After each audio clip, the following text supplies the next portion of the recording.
นะชื่อบัญชีนั้นก็อย่างที่ตัวหนังสือวิ่งด้านล่างนะชื่อบัญชีออมบุญออมธรรมวันละบาททางธนาคารไทยพาณิชย์เลขที่บัญชีนั้นก็145244700-8ชื่อบัญชีนั้นก็พระไทยธรรมกิจพระมหาชันชัยพรหมประดิษฐ์แล้วก็พระอาจารย์จตุรงค์ชูศรีหรือว่าอีกบัญชีหนึ่งก็เป็นธนาคารกสิกรไทยเลขที่บัญชีก็3762253272-2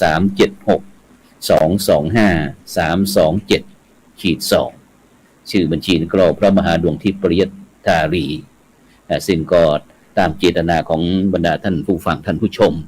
หรือว่าอยากจะร่วมเป็นร่วมให้กำลังใจนะโดยการส่งข้อความมาทางอินบ็อกซ์นะไม่ว่าจะส่งข้อความทางอินบ็อกซ์ก็สามารถที่จะทำได้นะซึ่งวันนี้นั้นก็เช่นเดิมนะก็ได้นำหมู่บ้านรักษาศีล5ต้นแบบนะซึ่งในขณะนี้ทางคณะกรรมการโครงการหมู่บ้านรักษาศีล5หนเหนือโดยการนำของพระเดชพระคุณหลวงพ่อประเทศรัตนนายกประธานคณะกรรมการขับเคลื่อนโครงการหมู่บ้านรักษาศีล5หนเหนือ16จังหวัดภาคเหนือก็ได้ออกทำการตรวจเยี่ยมหมู่บ้านต่างๆที่ทางคณะสงฆ์แล้วก็ส่วนราชการนั้นได้คัดให้หมู่บ้านละ1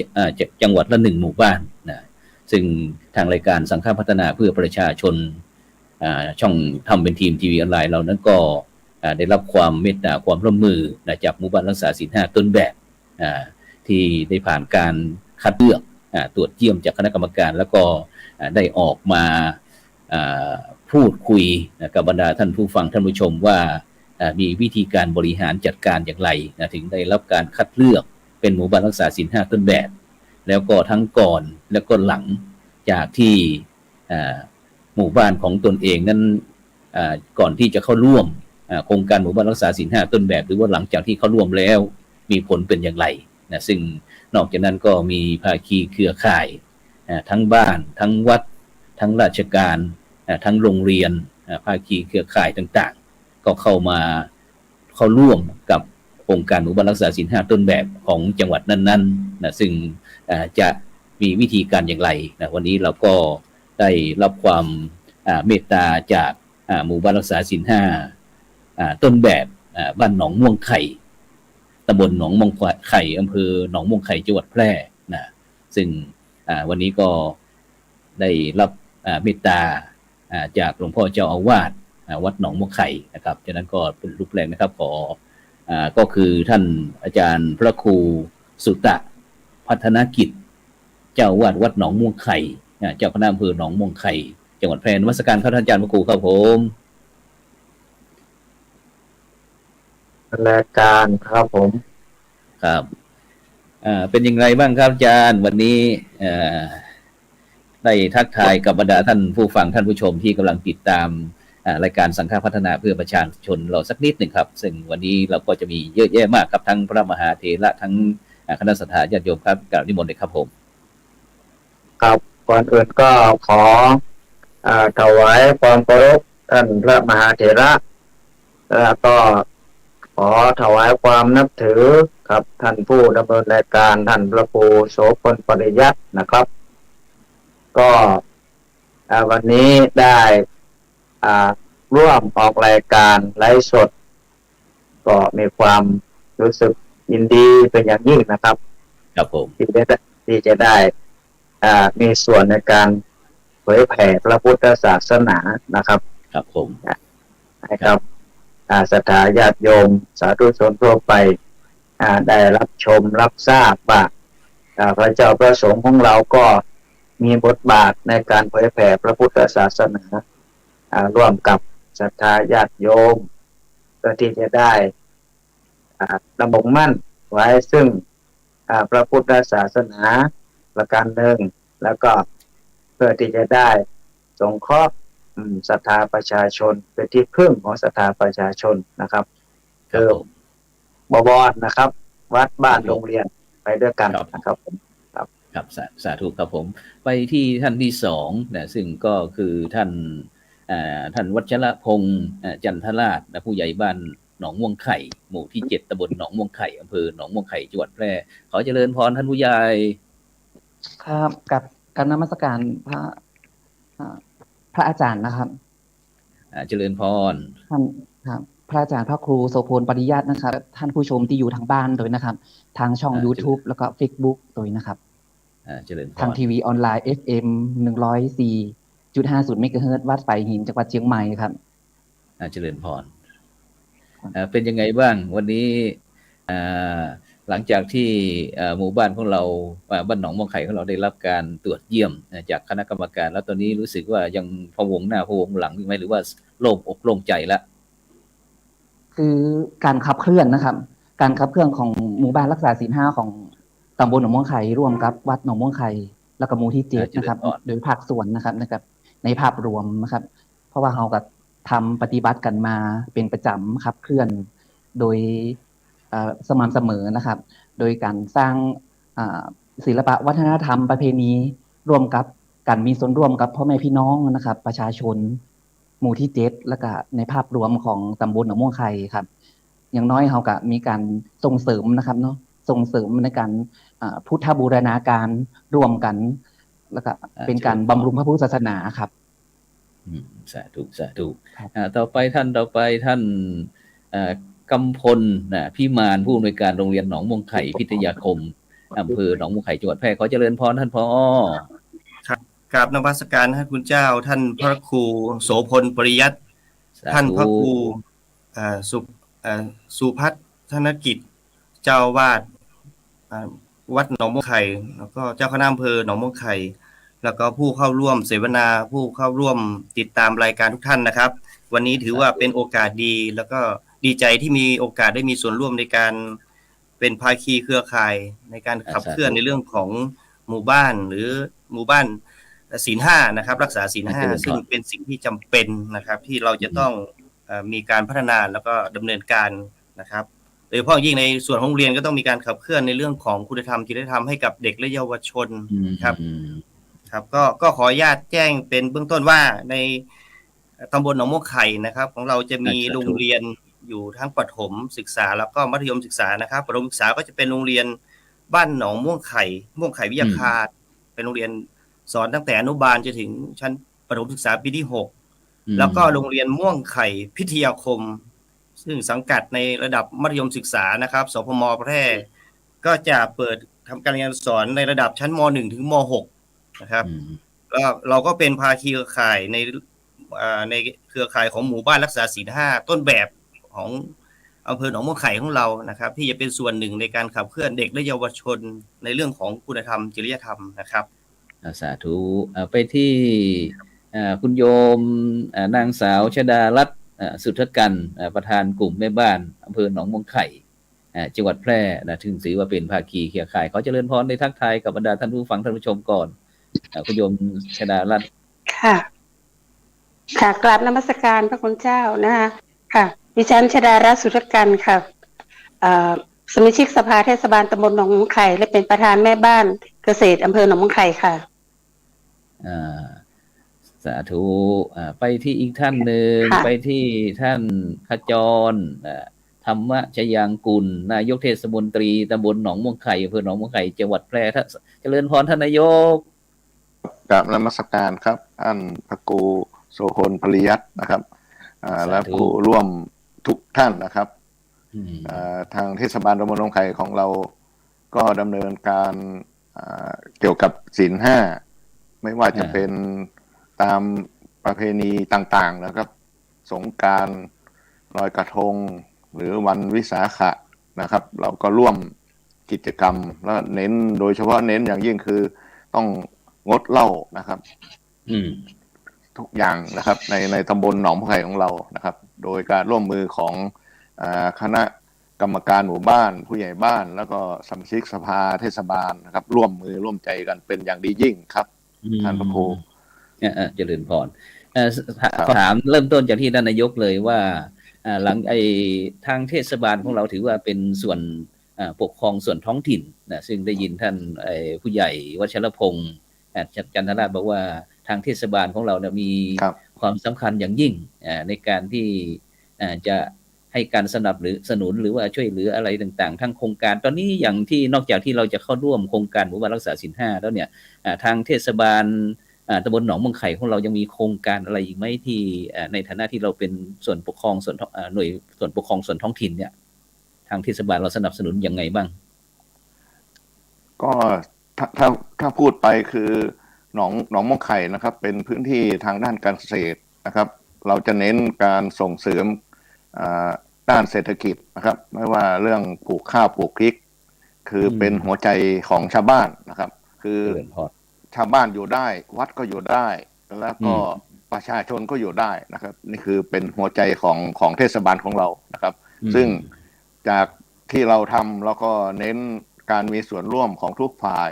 นะครับแล้วก็ดำเนินการแล้วก็สอดแทรกการถือศีล5เข้าไปด้วยทุกโครงการนะครับไม่ว่าจะเป็นโครงการด้านเศรษฐกิจหรือว่าโครงการพื้นฐานหรือว่าโครงการวัฒนธรรมนะครับวัฒนธรรมต่างๆนะครับโดยจะเน้นนะครับเน้นเพราะว่าบ้านหนองมะไข่คือเป็นอย่างยิ่งก็คือเป็นหมู่บ้านเสรีไทยนะครับเป็นคือมีความร่วมมือร่วมใจนะครับมีความกตัญญูนะครับแล้วอีกอย่างก็คือถ้าอย่างเน้นการศีล5เข้าไปประชาชนก็อยู่ด้วยกันได้นะครับท่านพระครูสาธุนอกจากนั้นทางอย่างเทศบาลของเราตอนนี้นอกจากที่เราจะได้ดูแลให้การสนับสนุนเรื่องการเกษตรหรือว่าการประกอบสัมมาอาชีพแล้วเนี่ยอย่างในปัจจุบันนี้รู้สึกว่าจะมีเป็นสังคมผู้สูงอายุมากขึ้นอย่างเทศบาลของเราเนี่ยได้มีส่วนในการสนับสนุนอย่างไรบ้างกับเกี่ยวกับผู้สูงอายุในความดูแลในความเป็นอยู่ทุกสุขอะไรต่างๆขอเจริญพร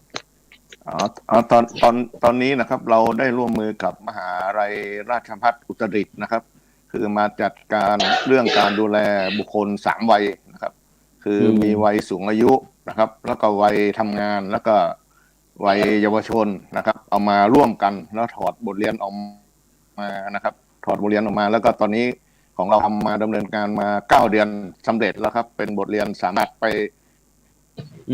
ปนำไปเป็นแหล่งเรียนรู้ให้กับที่อื่นได้เลยนะครับคือเราเน้นที่ความสามัคคีนะครับของอย่างผมเรียนมาแต่ต้นว่าของเรามีความสามัคคีตั้งแต่เป็นเสรีไทยมานะครับแล้วกระถอดบทเรียนออกมาก็คือเกี่ยวกับวิถีชีวิตในชุมชนของเรานะครับก็สามารถนำไปเป็นที่อื่นเอาไปบทเรียนได้เลยครับสาธุเมื่อกี้ได้ยินเดี๋ยวจะค่อยกลับมาถามก็ได้นะเกี่ยวกับเรื่องเสรีไทยนะเพราะได้ยินผู้ท่านนายกได้พูดถึงเรื่องเสรีไทยนะซึ่งจะเกี่ยวข้องกับในการสนับสนุนอย่างไรนะฉะนั้นก่อนที่เราไปที่ท่านผู้ใหญ่วัชรพงศ์ท่านผู้ใหญ่วัชรพงศ์ทางหลังจากที่หมู่บ้านของเราได้รับการคัดเลือกจากคณะสงฆ์จังหวัดแพร่แล้วก็ส่วนราชการจังหวัดแพร่ซึ่งก็มีท่านผู้ว่าราชการจังหวัดแล้วก็ผู้อำนวยการสำนักงานพุทธศาสนาจังหวัดแพร่นะที่ได้คัดเลือกหมู่บ้านหนองม่วงไข่ของเราถามก่อนที่ทั้งก่อนแล้วหลังว่าหมู่บ้านก่อนที่หมู่บ้านหนองม่วงไข่ของเราจะเข้าร่วมโครงการหมู่บ้านรักษาศีล5เนี่ยถ้าเป็นพื้นฐานเกี่ยวกับข้อมูลขั้นพื้นฐานของเรามันมีการตั้งแต่การความเป็นอยู่เรื่องความทุกข์สุขความสามัคคีอะไรมันมีปัญหาอะไรบ้างไหมหรือก่อนที่จะเข้าร่วมแล้วก็หลังจากเข้าร่วมแล้วเป็นยังไงบ้างขอเจริญพรครับแต่นมัสการครับท่านพระอาจารย์นะครับคืออยากย้อนหลังไปที่เมื่อ60 ปีที่แล้วนะครับก็มีการหมู่บ้านเข้าร่วมโครงการรักษาศีล5หมู่บ้านรักษาศีล5ครับก็ผู้ใหญ่บ้านท่านก่อนนะครับได้เข้าโครงการแต่ผมก็มาต่อยอดนะครับแล้วก็ตั้งแต่ได้รับการให้เข้าร่วมโครงการหมู่บ้านรักษาศีล5ประชาชนพี่น้องประชาชนก็มีการตื่นตัวครับตื่นตัวในการที่จะกระตือรือร้นแล้วก็รู้สึกว่าการตอบรับที่จะเข้าร่วมกิจกรรมเข้าร่วมในการที่จะเป็นหมู่บ้านรักษาศีล5เนี่ยมีเพิ่มมากขึ้นแล้วก็รู้สึกดีใจเป็นอย่างยิ่งที่หมู่บ้านได้รับการคัดเลือกเป็นตัวแทนของจังหวัดแพร่ครับในการข้อมูลนะครับของข้อมูลพื้นฐานทั้งก่อนหน้าและปัจจุบันก่อนหน้านั้นนะครับอดีตเนี่ยคือหมู่บ้านของเราเป็นหมู่บ้านที่ ถ้อยทีถ้อยอาศัยนะครับ มี เจริญพร มีความเป็นอยู่ที่ฉันพี่น้องครับ ซึ่ง อืม ก่อนหน้านั้นที่ผมตั้งแต่สมัยผมเป็นเด็กๆ หรือว่าก่อนที่จะมาดำรงตำแหน่งผู้ใหญ่บ้าน ก็พี่น้องประชาชนก็อยู่กันฉันพี่น้อง แล้วก็ เจริญพร มีความสุขนะครับอาศัยอย่างพี่น้องกันครับ อืมแล้วทีนี้ภายในหมู่บ้านของเราหลังจากที่เราได้เข้าร่วมแล้วเนี่ย เรามีการบริหารจัดการอย่างไรมีการตั้งคณะกรรมการแต่แผนกฝ่ายหรือเปล่าหรือว่าทั้งกลุ่มแม่บ้านพ่อบ้านหรือว่าเราได้ไปประสานได้ไปพูดคุยกับใครบ้างเนี่ยที่มาช่วยพวกเราเนี่ยเพราะงานเป็นงานใหญ่เนี่ยเนาะ ครับตั้งแต่ที่ได้คัดเลือกนะครับ แล้วก็แต่งตั้งเป็น14กลุ่มนะครับ ตั้งแต่ชรบกลุ่มทุกกลุ่มนะครับ กลุ่มที่มีบทบาทในให้ความสำคัญกับการขับเคลื่อนของหมู่บ้าน ที่เราจะนำอย่างเช่น กลุ่มแม่บ้านที่ปลูกผักปลอดสารนะครับ ขยะออมบุญ แล้วก็กรรมการหมู่บ้านนะครับเนาะที่เราสามารถที่จะขับเคลื่อนตรงนี้ที่เป็นกิจกรรมเด่นของหมู่บ้านนะครับ ในการขับเคลื่อนที่ของเราเนี่ยเราก็สามารถที่จะแบ่งคือคัดเลือกคนที่เหมาะสมกับงานนะครับ มาช่วยงานของเราครับเจริญพรสาธุดังนั้นเราไปที่ทางโรงเรียนตอนนี้ไปทางโรงเรียนท่านกำพลพิมานผู้อำนวยการโรงเรียนหนองม่วงไข่ว่าหลังจากที่เราทราบข่าวก่อนบ้างไหมว่าตอนนี้หมู่บ้านหนองม่วงไข่ของเราได้เข้าร่วมโครงการหมู่บ้านรักษาศีล5แล้วทีนี้มีการชักชวนหรือว่าประชาสัมพันธ์ยังไงให้โรงเรียนมาเข้าร่วมเป็นภาคีเคียงข่ายกับหมู่บ้านรักษาศีล5ต้นแบบขอเจริญพรท่านผอ.เปิดไมค์นิดนึงครับในส่วนของโรงเรียนนะครับซึ่งโรงเรียนของเราก็จะมีกิจกรรมก็คือปกติจะมีโครงการโรงเรียนวิถีพุทธอยู่แล้วนะครับทุกโรงเรียนในที่สังกัดสปท.ทั้งหมดนะครับก็จะมีโครงการโรงเรียนวิถีพุทธเราก็มีกิจกรรมเป็นพื้นฐานเบื้องต้นหลังจากที่เราได้เป็นเครือข่ายภาคีเครือข่ายของโครงการหมู่บ้านรักษาศีล5นะครับเราก็มีการปรับกิจกรรมนะครับก็คือเสริมกิจกรรมในรูปแบบฐานกิจกรรมต่างๆขึ้นนะครับเพื่อเป็นแนวทางให้เด็กและเยาวชนคือนักเรียนของเรานะครับได้ฝึกปฏิบัติในฐานกิจกรรมต่างๆก็ยกตัวอย่างเช่นฐานกิจกรรมละครคุณธรรมฐานกิจกรรมสติสมาธิฐานกิจกรรมวันสำคัญไฉนฐานกิจกรรมพุทธวจนะฐานกิจกรรมทำดีได้ดีทำชั่วได้ชั่วฐานกิจกรรมแรงบันดาลใจแล้วก็มีทั้งหมดด้วยกัน18ฐานกิจกรรมด้วยกันอันนี้เป็นกิจกรรมที่เราปรับเพื่อให้เด็กได้เรียนรู้ในทุกวันอังคารก็คือในคาบจริยธรรมนะครับอันนี้เป็นฐานกิจกรรมที่เราปรับแล้วก็ให้เป็นสอดรับกับโครงการโรงเรียนวิถีพุทธด้วยแล้วก็ในห่วงที่ผ่านมาในปีการศึกษา2565คือปีการศึกษานี้นะครับเราก็ได้รับความเมตตาจากทางวัดหนองม่วงไข่นะครับก็ได้จัดส่งพระสอนศีลธรรมในโรงเรียนมาจัดสอนให้กับนักเรียนนะครับแล้วก็ยังได้รับความเมตตาจากจุฬาลงกรณราชวิทยาลัยวิทยาเขตแพร่นะครับได้ส่งนิสิตนะครับพระนิสิต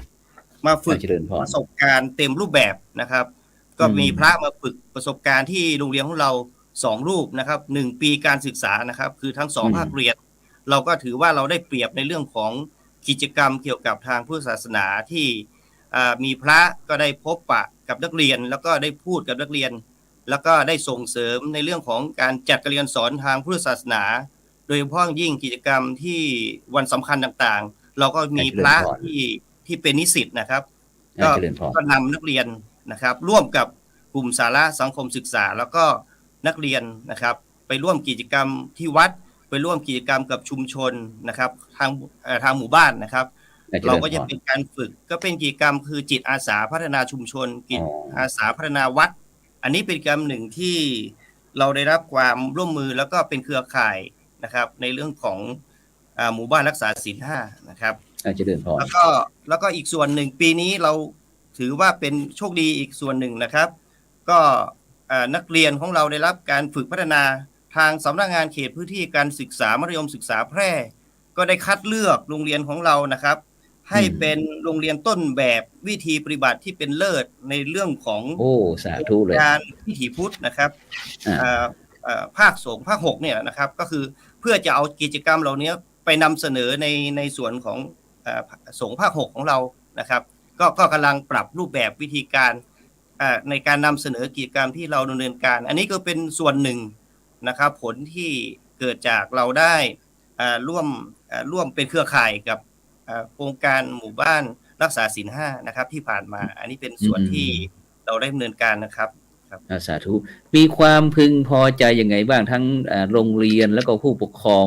ท่านผอ.เราได้สอบถามหลังจากที่โรงเรียนของเราได้เข้าร่วมเป็นภาคีเครือข่ายหมู่บ้านรักษาศีล5แล้วที่นี้เราได้นำกิจกรรมอะไรต่างมาปฏิบัติที่โรงเรียนของเราแล้วเนี่ยมันมีความพึงพอใจหรือว่าความพึงประสงค์ของโรงเรียนแล้วก็ผู้ปกครองว่าไหมประสบผลสำเร็จบ้างไหมครับก็เราเริ่มจากที่ศึกษาปัญหาเนาะที่ผ่านมาอาจจะที่ผ่านมาก็คือก็เรารู้ว่ายุคของการเปลี่ยนแปลงในช่วงของการเรียนการสอนอย่างไม่เต็มที่ก็คือโควิดนะครับที่มีการแพร่ระบาดทำให้จากการเรียนการสอนไม่ได้เต็มศักยภาพเท่าที่ควรเพราะฉะนั้นเด็กก็จะมีพฤติกรรมที่เปลี่ยนไปวิถีชีวิตก็เปลี่ยนไปมากพอสมควรก็ติดกับสื่อเทคโนโลยีต่างๆนะครับเพราะฉะนั้นการเรียนรู้พฤติกรรมที่ไม่พึงประสงค์ก็จะมีมากนะครับเพราะฉะนั้นในส่วนที่เราสามารถเรานำในเรื่องของฐานคุณธรรมหรือว่ากิจกรรมในเรื่องของศีล5เอามาปรับใช้เพื่อให้นักเรียนเราได้ฝึกปฏิบัติก็ทำให้เด็กมีการพัฒนาคุณลักษณะที่พึงประสงค์ก็ดีขึ้นพัฒนาการที่ดีขึ้นนะครับก็มีการเรียนรู้ที่ดีขึ้นมีความเสียสละมีจิตอาสามากขึ้นนะครับอันนี้ก็ถือว่าเป็นส่วนหนึ่งที่ผู้ปกครองได้ชื่นชมมาในส่วนนี้นะครับครับแล้วก็ทางโรงเรียนเราก็พอใจนะครับก็เราก็ยังจะมีการปรับพัฒนาอย่างต่อเนื่องนะครับก็คือในส่วนที่ว่าเราบอกว่าเราปีนี้เราได้รับความเมตตาจากทางมจร.แพร่แล้วก็ทางวัดหนองมวงไข่นะครับได้ส่งพระมาฝึกปฏิบัติสอนในโรงเรียนของเรานะครับในเรื่องของศีลธรรมแล้วก็สอนอย่างน้อยเด็กได้พบกับพระทุกวันนะครับเด็กก็ได้พบกับพระทุกวันก็เปิดโอกาสให้พระของเราที่เป็นนิสิตนะครับได้พบปะกับนักเรียนอย่างน้อยเนี่ยสัปดาห์ละ1 ครั้งที่หน้าเสาธงก็เป็นการฟังธรรมะไปในตัวนะครับอันนี้อย่างน้อยเนี่ยเด็กก็ได้พบพระทุกสัปดาห์อยู่แล้วนะครับและอีกส่วนหนึ่งเด็กของเราก็จากพระนิสิตกลุ่มนี้นะครับที่ท่านได้เมตตาของเราเนี่ยก็จะพานักเรียนเรานะครับไปร่วมกิจกรรมที่วัดหนองมวงไข่นะครับทางท่านพระครูด้วยอันนี้ก็เป็นถือว่าเราได้เชื่อมความสัมพันธ์ในเรื่องของเครือข่ายคุณธรรมร่วมกันกับชาวบ้านด้วยนะครับร่วมกันกับทางท่านผู้ใหญ่แล้วท่านนายกแล้วก็ชุมชนนะครับอันนี้เราถือว่าเราจะต้องร่วมการพัฒนาให้ดีขึ้นแล้วก็ขยายผลไปยังโรงเรียนที่ในเขตพื้นที่บริการของเราในพื้นที่บริการของเราจะมีโรงเรียนระดับประถมศึกษาอยู่ในอำเภอหนองมวงไข่นะครับมีทั้งหมดด้วยกันอีก8โรงเรียนนะครับประถมมัธยมมีโรงเดียวคือโรงเรียนม่วงไข่พิทยาคมเพราะฉะนั้นนี่ในส่วนของประถมเราก็เบื้องต้นก็คือมีโรงเรียนบ้านหนองม่วงไข่วิทยาคารอยู่แล้วเราก็ขยายผลเพิ่มขึ้นนะครับไปอีก8ไปเพิ่มอีก7ก็เป็น8และอีกโรงหนึ่งอีก2โรงก็คือโรงเรียนวังฟ่อนนะครับก็เป็นโรงเรียนในเขตอำเภอ2ที่อยู่ใกล้เคียงที่มีเด็กนักเรียนม่วงไข่เราเป็นหมู่บ้านอยู่โซนโน้นนะครับและโรงเรียนอีกโรงหนึ่งก็คือโรงเรียนในเขตอำเภอเมืองก็คือโรงเรียนวังช้างบ้านวังช้างเพราะฉะนั้นในโรงเรียนทั้ง10โรงเรียนซึ่งเป็นโรงเรียนเครือข่ายโรงเรียนดีโรงเรียนคุณภาพนะครับระดับมัธยมของเราอยู่แล้วนะครับเราก็ถือว่าเรามาขับเคลื่อนไปร่วมกันเลยทั้งหมดทางด้านคุณภาพแล้วก็คุณธรรมไปเลยนะครับก็คือพัฒนาเด็กทางด้านคุณภาพและคุณธรรมก็คือให้เด็กมีความรู้คู่คุณธรรมตามความที่คาดหวังนะครับก็อันนี้ก็คือที่ทางที่เราคิดแล้วก็เราจะทำร่วมกันทั้งอำเภอของเรานะครับที่ร่วมกับโรงเรียนประถมศึกษาด้วยกันทั้งหมดนะครับสาธุงั้นไปที่ท่านอาจารย์พระครูสุตตะพัฒนกิจเจ้าอาวาสวัดหนองม่วงไข่แล้วก็เจ้าคณะอำเภอหนองม่วงไข่ด้วยนะครับเมื่อกี้ได้ยินท่านกำพลพิมานท่านผู้อำนวยการโรงเรียนหนองม่วงไข่ของเราได้พูดถึงบอกว่า ทางมีคณะสงฆ์เข้าไปสนับสนุนนอกจากที่บ้านหนองมะไข่เราจะเป็นหมู่บ้านรักษาศีล5ต้นแบบแล้วทีเนี้ยวัดก็ถือว่าเป็นภาคีเครือข่ายของหมู่บ้านด้วยนะครับฉะนั้นทางวัดของเราเนี่ยวัดหนองม่วงไข่ของเราเนี่ยครับได้มีการสนับสนุนอย่างไรครับเกี่ยวกับเรื่องทั้งภาคีเครือข่ายและก็หมู่บ้านรักษาศีล5ครับผมพี่มนต์ครับก็ตามที่ได้ฟังทุกท่านได้ให้ความคิดเห็นให้ความร่วมมือมาทุกภาคส่วนนะครับก็คือหนองม่วงไข่เนี่ยมันเป็นตำบลใหญ่นะครับครับผมเป็นตำบลใหญ่เพราะนั้นการที่จะทำอะไรก็ต้องขับเคลื่อนในรูปแบบของภาคตำบลนะครับหนึ่งตำบลมีหนึ่งวัดวัดหนองม่วงไข่เป็นศูนย์กลางทั้ง8หมู่บ้านทั้งโดยเฉลี่ยประชากรก็1,500 หลังคานะครับสาธุอันประชาชนก็หลายพันคนนะครับดังนั้นโรงเรียนก็มีโรงเรียนมัธยมอยู่1โรงที่เป็นโรงเรียนประจำแล้วก็มีโรงเรียนประถมอยู่อีก1โรงนะครับดังนั้นในส่วนของทางวัดก็ที่จะเข้าไปมีส่วนเชื่อมโยงและก็สนับสนุนก็คือที่ชัดเจนก็คือการสอนธรรมศึกษานะครับธรรมศึกษาแล้วก็เปิดสอบธรรมศึกษาทั้งธรรมศึกษาตรีโทเอกนะครับแต่ว่าด้วยโควิด-19ที่ผ่านมานี้ก็งดสอบไป2 ปีนะครับผมถ้าว่าบ้านดีเมืองดีก็โควิดอันจางหายไปหรือเบาบางลงก็คงจะมีการเปิดสอบธรรมศึกษากับทางโรงเรียนเพราะว่าธรรมศึกษานี้ทั้งประถมนะครับทั้งประถมก็เอามาสอบรวมกันนะครับที่โรงเรียนมัธยมโรงเรียนม่วงไข่พิทยาคมเหมือนกันนะครับผมครับฉะนั้นในช่วงนี้เป็นช่วงเทศกาลเข้าพรรษานะครับเป็นแรม2 ค่ำแล้วนะครับทีนี้ทางวัดหนองม่วงไข่นะครับแล้วก็คณะสงฆ์ของเราเนี่ยครับจะมีการส่งเสริมสนับสนุนยังไงครับกับเกี่ยวกับทั้งภาคีเครือข่ายทั้งหมู่บ้านรักษาศีล5ต้นแบบในช่วงเทศกาลเข้าพรรษานี่ครับครับผมก็ดังที่ผมได้เรียนไปเบื้องต้นนะครับว่าจุดเด่นของหนองม่วงไข่ก็คือการขับเคลื่อนที่1ตำบลมี1วัดเพราะฉะนั้นก็การที่จะเผยแผ่ในหลักของพุทธศาสนาก็จะง่ายขึ้นนะครับเพราะว่าอาศัยศิลปะวัฒนธรรมบุญประเพณีนะครับดังที่ผ่านมานี้ก็เข้าพรรษาก็มีทุกภาคส่วนต่อมาถวายเทียนพรรษานะครับมาหมดนะครับมี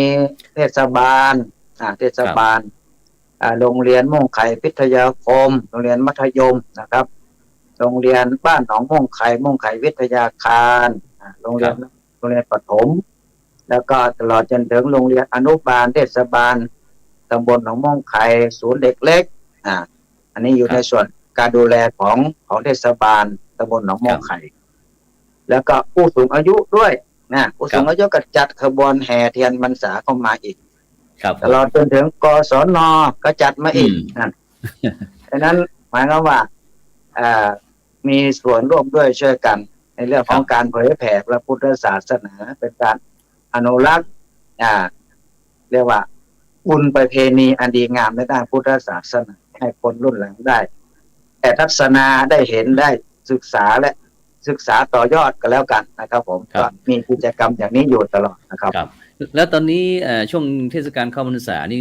เมื่อก่อนนั้นเราจะเห็นว่าทางพื้นเมืองของเราคนเหนือของเราเนี่ยครับจะมีที่บรรดาพ่ออุ้ยแม่อุ้ยนะครับหรือว่าอุบาสกอุบาสิกาต่างๆหรือว่าผู้สูงอายุในปัจจุบันเนี่ยครับก็จะมักจะมีการมานอนที่วัดนะครับมาถือศีลจำศีลนะครับศีล8อะไรอย่างเงี้ยครับพอจะมีไหมครับบรรดาผู้สูงอายุที่จะมาจำนอนที่วัดของเราปฏิบัติธรรมเงี้ยครับตอนนี้มีไหมครับปีนี้ สำหรับวัดหนองม่วงไข่ของเรานั้นเรื่องของให้อุบาสกอุบาสิกาหรือทางเหนือเรียกว่าพ่อขาวแม่ขาวมานอนวัดนั้น ครับ ของเราไม่มีนะครับ เพราะว่ามันเป็นชุมชนกึ่งเมืองกึ่งชนบทนะครับ ก็ด้วยว่าความไม่สะดวกเรื่องของผู้สูงอายุด้วยเรื่องสุขภาพร่างกายด้วยเรื่องความปลอดภัยในเรื่องของด้านชีวิตและทรัพย์สินบ้างนะพอเป็นห่วงกันนะครับคือจะเกิดมันก็ไม่เกิดแต่ว่ากันว่าดีกว่าแก้แต่ว่าผมก็เลยปรับรูปแบบนะครับ ปรับรูปแบบเอาคือไม่ให้นอนแต่ว่าเราให้มาทำวัดสวดมนต์ทั้งเช้าทั้งเย็นในวันพระตลอดพรรษาตลอดปีนะครับคือชาวบ้านก็จะตื่นแต่ตี 4นะเพราะเป็นวันพระเนี่ยนะตื่นตั้งแต่ตี 4มาที่วัดแล้วก็ตี 5:30ก็ทำวัดสวดมนต์เจริญเมตตาภาวนาไปถึง 6:30ก็ตักบาตร7:30ไม่เกิน 8:00ก็เสร็จในช่วงภาคเช้าแล้วก็ตอนเย็นตอนเย็นก็กลับมาอีกมาทำวัดสวดมนต์อีกนะครับทำวัดสวดมนต์ก็ประมาณ 20:30ก็กลับบ้านประมาณนี้นะครับแต่ก็ไม่มีนอนครับผมแต่ก็ยังมีการ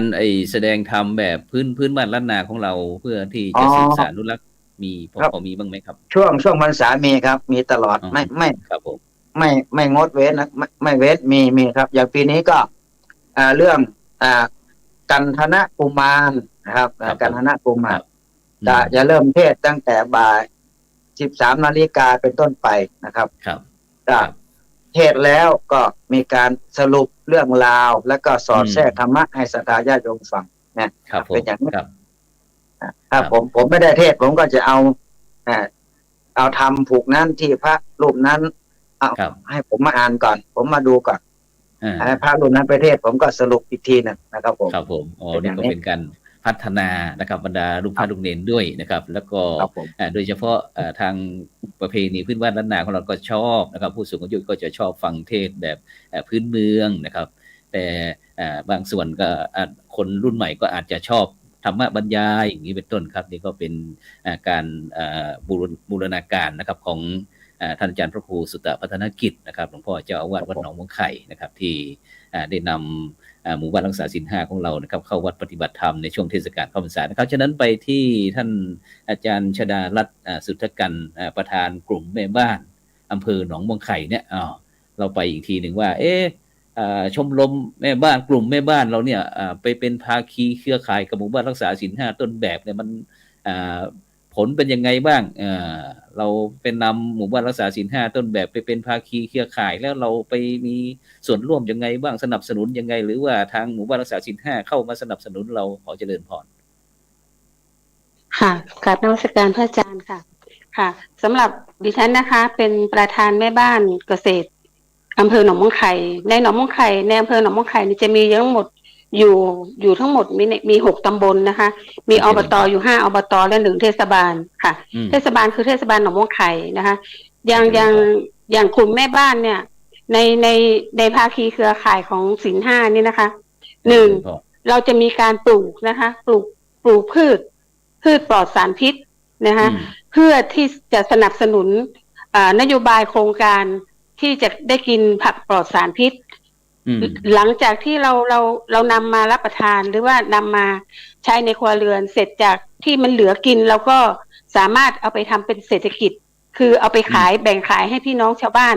ได้กินพืชผักที่มีประโยชน์นะคะหลังจากที่มีประโยชน์เสร็จแล้วนะคะอย่างเทศบาลตำบลหนองม่วงไข่นี่ก็มีการสนับสนุนของกลุ่มแม่บ้านต่างๆนะคะอย่างเช่น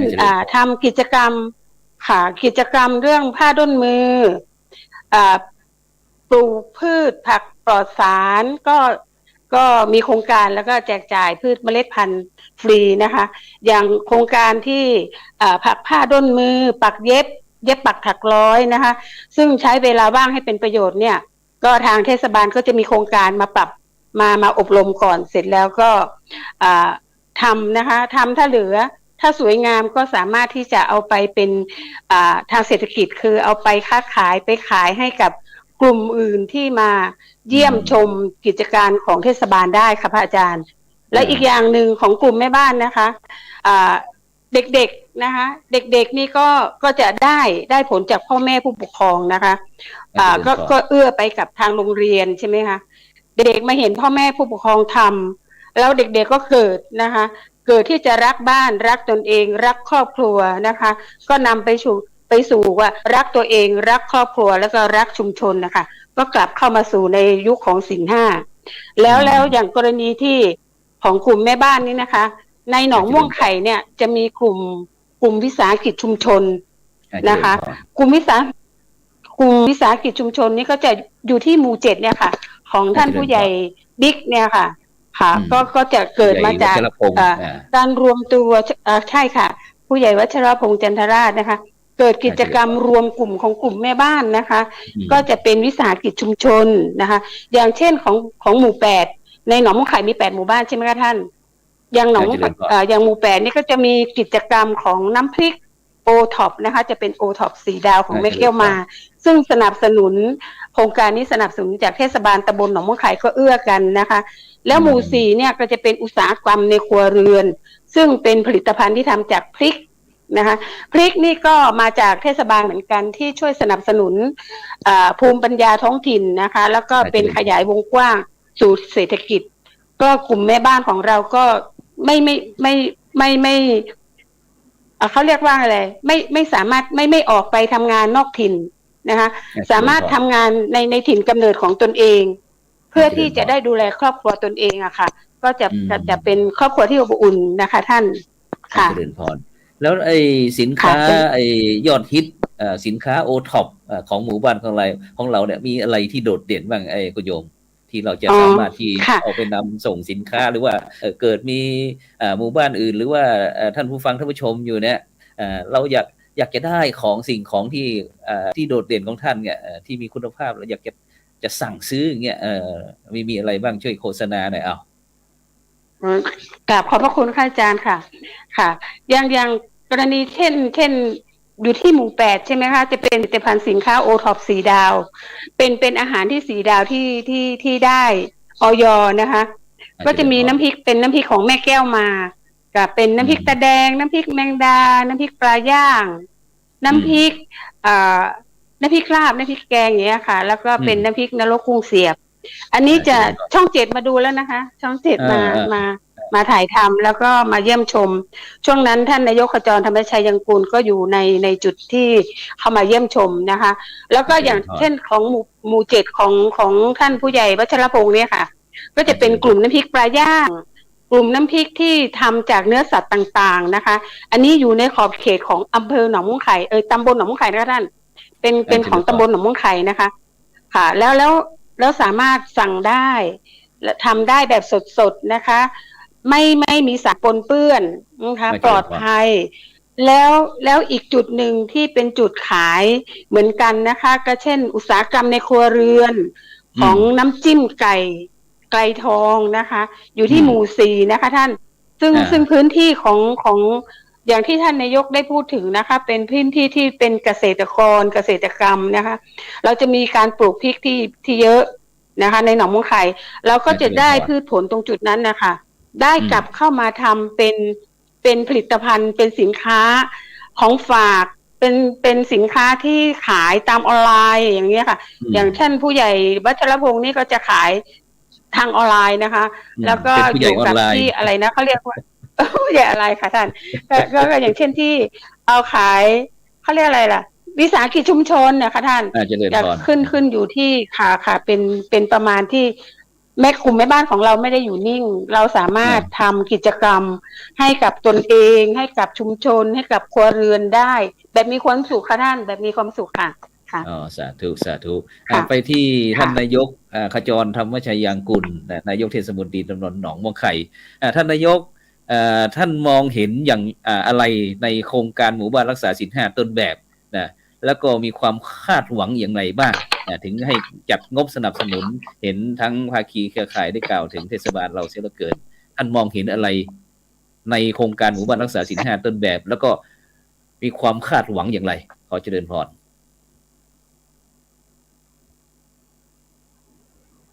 เปิดไมค์แป๊บท่านนายกเปิดไมค์แป๊บหนึ่ง อันดับแรกนี่เราเน้นความสามัคคีนะครับ เพื่อให้ชุมชนเราอยู่ได้นะครับ ถ้าชุมชนเราอยู่ได้มีความสามัคคีเกิดความปรองดอง การเกิดความปรองดองก็ศีล 5ก็ตามมาครับ ไม่ต้องไปอาราธนาอะไรก็ได้นะครับ เพราะว่ามันจะอยู่ในวิถีชีวิตของชุมชนนะครับ นี่คือเป็นการอยู่ร่วมกัน แล้วก็สามารถสร้างรายได้ให้กับประชาชนนะครับ และอีกอย่างหนึ่งก็คือมันจะเน้นที่ว่ามีความรักนะครับในถิ่นเกิดนะครับ ซึ่งพื้นที่ของหนองม่วงไข่นะครับหนองม่วงไข่คือเป็นที่ที่เป็นแหล่งลุ่มนะครับ ตามที่บรรพบุรุษของเรามาสร้างถิ่นไว้นะครับ ที่ลุ่มแล้วก็มีน้ำแล้วมีเป็นพื้นที่ที่เหมาะแก่การทำการเกษตรเป็นอย่างยิ่งนะครับซึ่งที่อื่นจะไม่เหมือนนะครับ บ้านอื่นจะเป็นภูเขาเป็นอะไรแต่ของหนองมะไข่นี่จะเป็นพื้นที่ราบนะครับเป็นที่ราบทั้งหมดเราเน้นที่การปลูกพืชที่มีเศรษฐกิจที่สังคมยอมรับนะครับซึ่งกว่าจะฝ่าฟันมาได้คือมันก็ใช้เวลานานนะครับกว่าจะตั้งเป็นกลุ่มเป็นพริกแปลงใหญ่นะครับเป็นพริกแปลงใหญ่เป็นข้าวแปลงใหญ่นะครับก็ทำมาหลายปีนะครับซึ่งเราก็สอดแทรกเนี่ยครับความอยู่ร่วมกันได้ครับการอยู่ร่วมได้ก็คือต้องถือเอาศีลนะครับเอาศีลมาจับใช่ไหมครับถ้าศีลอยู่ในใจทุกคนก็ไม่แย่งกันครับต่างคนต่างทำต่างคนต่างขายนะครับก็ทำให้มีเกิดรายได้แล้วก็อยู่สังคมอยู่ร่วมกันด้วยความผาสุกครับนี่คือความคาดหวังแล้วก็พึงประสงค์ของท่านนายกขจรธรรมชัยยังกุลบอกว่าที่ได้จัดการสนับสนุนกับหมู่บ้านรักษาศีล 5ต้นแบบเนี่ยท่านคาดหวังว่าอยากจะให้ชุมชนสังคมอะไรต่างๆอยู่ร่วมกันรักกันเหมือนพี่ดีกันเหมือนน้องปรองดองกันเหมือนญาติหมายความว่าอยู่ด้วยระบบมีศีลมีธรรมเนาะมีศีลมีธรรมแล้วก็ตอนนี้นอกจากที่โครงการหมู่บ้านรักษาศีล 5แล้วท่านนายกยังมองเห็นโครงการอะไรไหมที่จะต่อยอดจากนี้ไปอีกเพื่อที่จะให้มันยังยืนยาวไปกว่านี้อีกมีโครงการอะไรบ้างไหมที่คิดไว้คือถ้าเรื่องข้าวเรื่องพริกนะครับของหนองมะไข่ของเรานี่ติดระดับประเทศไปแล้วครับอย่างพริกก็ของเรานี่ติดพริกของเรานี่เป็นพริกที่ดีที่สุดในประเทศไทยนะครับคือมีตลาดส่งตั้งแต่พริกหนุ่มนะครับพริกหนุ่มนี่เราจะส่งที่ตลาดราชบุรีแล้วก็ตลาดศรีเมืองนะครับคือเราขายตั้งแต่พริกหนุ่มไปจนถึงพริกแดงนะครับพริกสุกนี่เราก็ส่งโรงงานนะครับหมายความว่าชาวบ้านนี่สามารถที่จะประกอบอาชีพนี่อยู่ได้ตลอดนะครับแต่อีกอย่างหนึ่งก็คือที่มองต่อไปก็คือหนองมะไข่ของเราเป็นหมู่บ้านศรีลีไทยใช่ไหมครับคือประเพณีวัฒนธรรมของเราต้องไม่เว้นนะครับที่จะทำเมื่อก่อนนี่หนองมะไข่นี่จัดงานยิ่งใหญ่นะครับท่านนายกเดี๋ยวขออนุญาตขัดตอนนิดหนึ่งขอทราบเบอร์โทรศัพท์หน่อยศูนย์เลย0831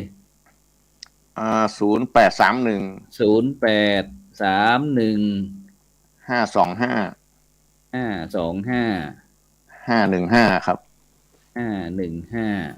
นี่เบอร์ท่านนายกเพื่อที่มีบรรดาท่านผู้ฟังท่านผู้ชมบอกว่าอยากจะสั่งซื้อพริกสักหน่อยเงี้ยได้ครับยินดีครับขออนุญาตเอาเบอร์โทรศัพท์ขึ้นด้วยนะได้ครับได้หนุ่มๆสาวๆก็ไม่ต้องโทรนะถ้าจะซื้อพริกก่อนค่อยเดี๋ยวขออนุญาตนายกก่อนนะวิ่งโทรเบอร์ข้างล่างนะเราขายทั่วประเทศครับถูกไหม0831525515นี่นะนี่เพื่อนายกของประชาชนก็ต้องความคาดหวังคือว่าความอยู่ดีมีสุขครับเนาะ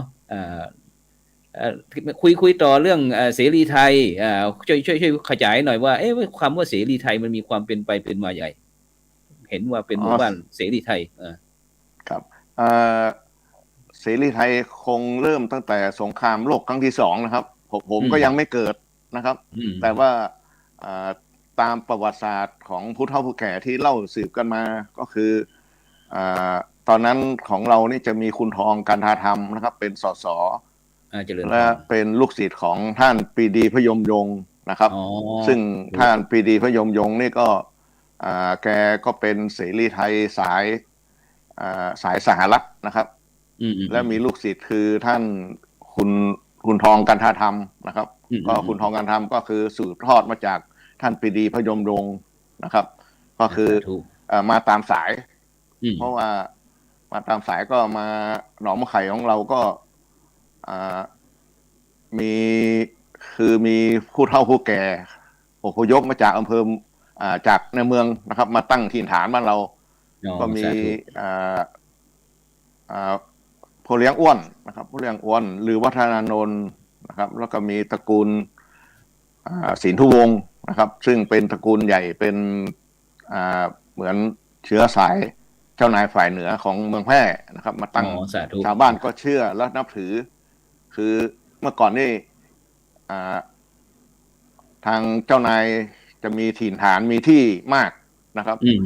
แล้วก็เวลาจะพูดอะไรกับชาวบ้านก็ฟังก็คือสืบสายมาจากคุณทองกันทาธรรมนะครับซึ่งเป็นสสแพร่สมัยนั้นนะครับ ก็มาทำเหมือนทำความลับนะครับเนาะมันก็เปิดเผยไม่ได้ผมก็รู้แบบที่เขาเปิดเผยให้นะครับก็มาตั้งเป็นหมู่บ้านศรีไทยคือโดยที่เป็นสายข่าวให้กับพวกศรีไทยในกรุงเทพนะครับแล้วในปัจจุบันเนี่ยท่านนายกอย่างหมู่บ้านรักศรีไทยเราสืบเจตนายังไงมีกิจกรรมอะไรบ้างตอนนี้รุ่นลูกรุ่นหลานเนี่ยตอนนี้เรามีการสืบทอดกันยังไงบ้างหมู่บ้านศรีไทยเรามีกิจกรรมอะไรบ้างมันก็มีประเพณีอย่างว่าวันศรีไทยอะไรแล้วก็มีการบวงสรวงนะครับเพราะว่าเรามีอนุสรณ์นะครับมีอนุสรณ์สถานแล้วก็มีพิพิธภัณฑ์ศรีไทยอยู่ที่สนามศรีไทยของวัดหนองมะไข่นะครับมีพิพิธภัณฑ์ศรีไทยนะครับมีอนุสรณ์สถานก็มีการบวงสรวงทุกปีนะครับโดยเฉพาะอย่างยิ่งก็ทางสหรัฐก็จะส่งทางเจ้าหน้าที่นะครับมาตลอดนะครับเพื่อเขาจะมาว่าบรรพบุรุษของสหรัฐก็เคยมาเอาเครื่องบินนะครับเครื่องบินมาลงแล้วก็ส่งยุทธโทปกรณ์อะไรนะครับมาฝึกเจริญพรนะครับก็คือเหมือนความลับนะครับคือไม่เปิดเผยนะครับแต่รู้กันภายในเฉพาะหมู่บ้านบางครั้งก็คือหัวนี่ก็สามีนะครับก็ออกไปฝึกกลางคืนกลางวันก็กลับมาก็มาทำงานในบ้านภรรยานี่จะไม่รู้นะครับว่าหัวไปทำอะไรก็เพียงแต่ว่าออกไปแต่ที่จริงไปรวมพลไปฝึกกันที่ทางในป่านะครับทางแพะเตียงนะครับแพะเตียงทางห้วยผาบ่องอะไรอย่างเงี้ยนะครับปัจจุบันนี้ก็มีการทำบุญสุนทานหรือว่าประกอบพิธีทุกปีความกตัญญูต่อวันบรรพบุรุษบรรพชนเนาะนี่ก็เป็นประวัติที่เราจะสืบต่อกันไปเดี๋ยวเราไปที่ท่านผู้อำนวยการโรงเรียนเราหน่อยเราได้ให้ลูกๆหลานๆเราได้ศึกษาประวัติศาสตร์ของหมู่บ้านรักษาศีล5เราบ้างไหมรู้จากความเป็นไปเป็นมาบ้างไหมอย่างเงี้ยเยาวชนเราพอจะมีความรู้ตรงนี้บ้างไหมท่านผอ.กำพลเราได้ทางโรงเรียนเรามีการสอดแทรกตรงนี้บ้างไหมให้เขารู้สายปลายเหตุความเป็นไปเป็นมาอย่างไรเพื่อที่เราจะได้นำจากอดีตมาปรับปรุงให้เป็นปัจจุบันให้มีความสุขยั่งยืนแบบเป็นหมู่บ้านรักษาศีล5แล้วก็โรงเรียนศีล5อย่างเงี้ยท่านผอ.ขอเจริญพรครับสวัสดีครับก็สิ่งที่สำคัญนะครับก็ตัวอย่างที่ดีมีค่ากว่าคำสอนนะครับก็คือเราจะส่งเสริมและพัฒนานักเรียนในเรื่องของคุณธรรมจริยธรรมเนี่ยเราก็ต้องปรับเมื่อคราวก่อนผมก็เริ่มตั้งแต่ผู้บริหารตั้งแต่ครูแล้วก็จัดอบรมพัฒนาตัวเราก่อนหลังจากนั้นก็เราขยายผลไปยังเด็กก็คือนักเรียนก็จัดโครงการค่ายคุณธรรมจริยธรรมเช่นเดียวกันในส่วนที่เราจะต้องส่งเสริมและพัฒนาให้ต่อเนื่องนั้นแสดงว่าในการที่พัฒนาเด็กนั้นเราต้องพัฒนาตัวเราด้วยโดยเฉพาะอย่างนี้ผู้บริหารนะครับผู้บริหารก็ต้องนำเด็กเนาะต้องพัฒนาครูนำครูในการพัฒนาเรื่องของคุณธรรมจริยธรรมแล้วก็การศึกษาที่ว่าเมื่อกี้นะคือเรื่องของเสรีไทย ตอนนี้นะครับโรงเรียนม่วงไข่วิทยาคมของเราได้ร่วมกับสปท.นะครับก็มันเป็นโครงการที่เราจะต้องศึกษาประวัติศาสตร์พอดีผมก็เลยดึงเชื่อมโยงตอนนี้ได้ทำหลักสูตรเสรีไทยนะครับของเรียนเพื่อจะให้นักเรียนทุกคนได้ศึกษาเรียนรู้ประวัติศาสตร์บ้านเกิดของตัวเองโดยสอดแทรกในวิชาสังคมศึกษาและเป็นวิชาเพิ่มเติมนะครับแล้วก็มีจัดอบรมพัฒนาให้เด็กว่า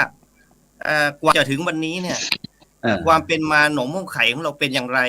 มีใครบ้างที่มีส่วนร่วมในเรื่องของเสรีไทยนะครับตอนนี้ได้จัดทำหลักสูตรนะครับทำหลักสูตรเพื่อเป็นแนวทางให้เด็กและเยาวชนได้ศึกษา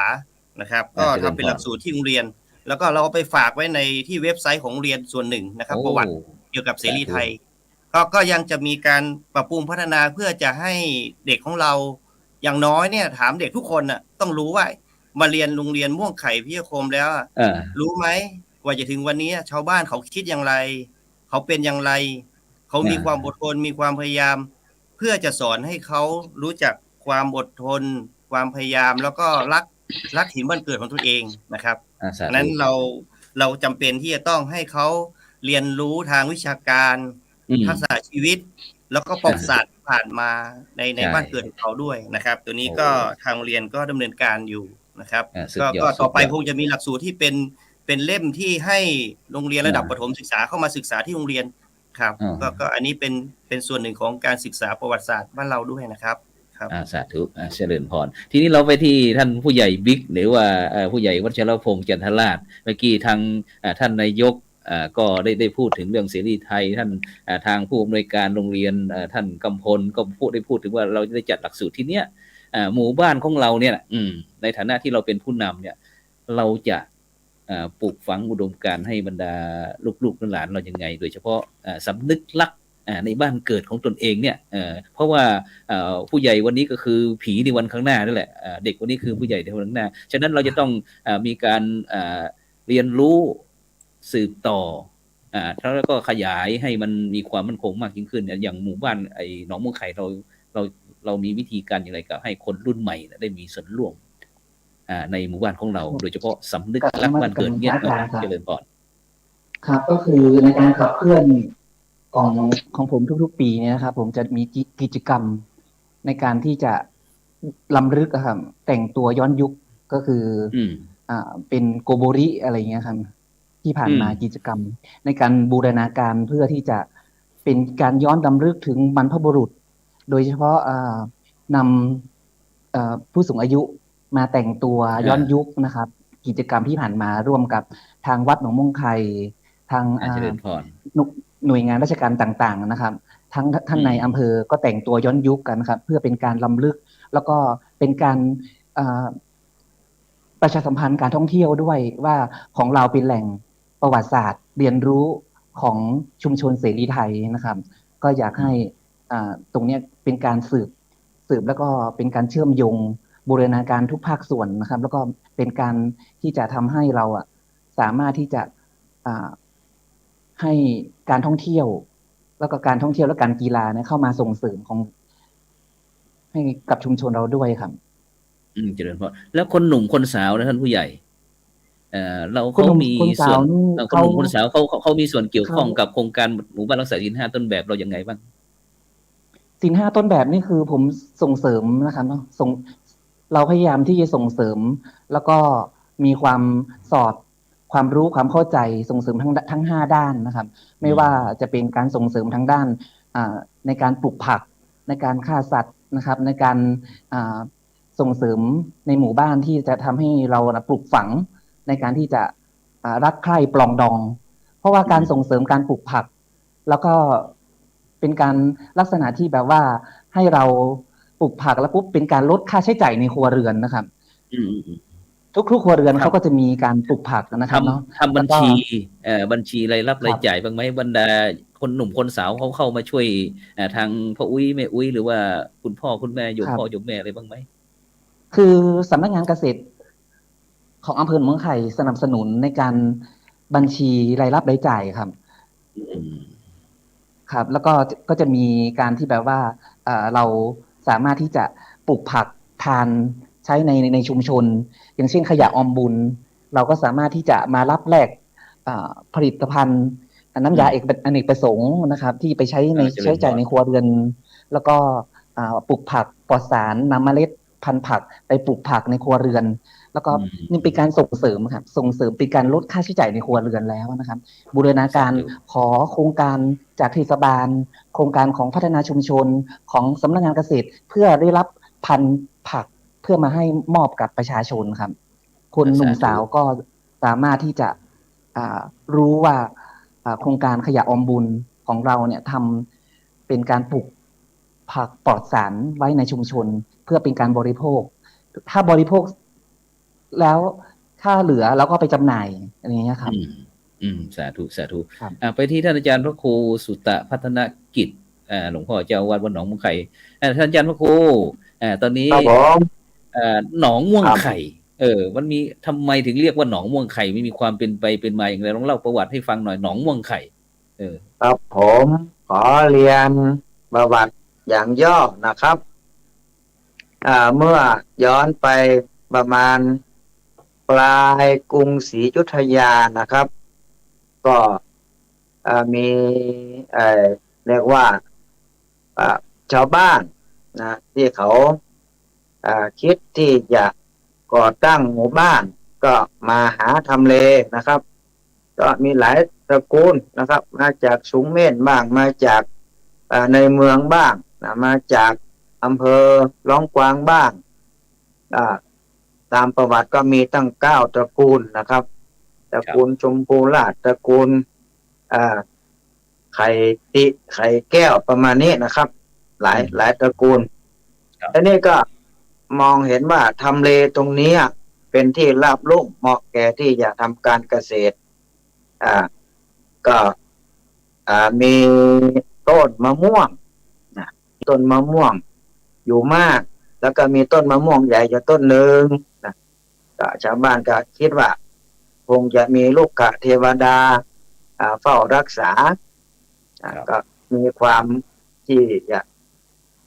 แปลว่าให้ความนับถือมาอย่างนั้นตลอดจนถึงว่ามีฝูงไก่ป่าเป็นจำนวนมากอาศัยอยู่ในป่ามะม่วงเหล่านั้นชาวไก่ก็มันก็ไข่ไปตามต้นมะม่วงบ้างตามพื้นบ้างก็เป็นเหตุให้ชาวบ้านถือเอานิมิตเหล่านี้มารวมกันแล้วก็ต้นมะม่วงก็ขึ้นอยู่ข้างหนองน้ำก็เอา3อย่างนี้ก็คือมะม่วงไข่ไก่และก็หนองน้ำมารวมกันเป็นชื่อบ้านนามเมืองว่าหนองม่วงไข่เป็นอย่างนี้นะครับผมครับผมวันนั้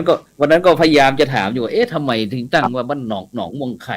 มันมีความเป็นไปว่าอย่างนั้นคืออาศัยเอา